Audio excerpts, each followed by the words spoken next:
A soldier deliberately fired at a robot that was working, just to test whether it would fight back. You need to scrap your dumb shit. Hear me? You're not hearing me. Fortunately, a comrade stopped him in time. The robot, covered in dust and mud, got up awkwardly. Are you malfunctioning? No, sir.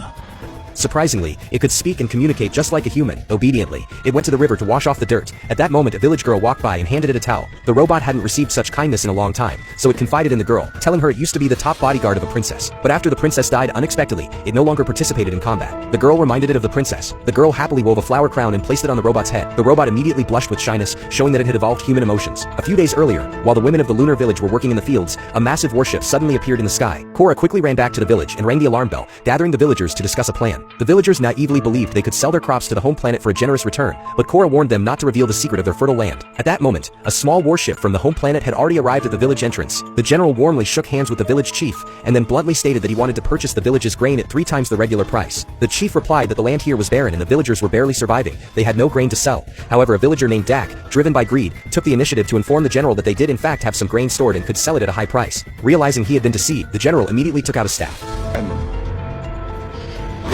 It was only then that Dak understood the home planet had never intended to cooperate with the lower class. What they brought was nothing but ruthless exploitation.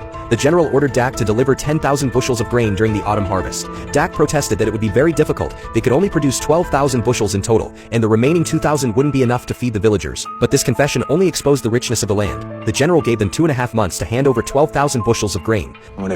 To ensure everything went smoothly, that under such circumstances, there could be no reconciliation with the home planet. When they come to collect the grain, that will be the moment the village falls.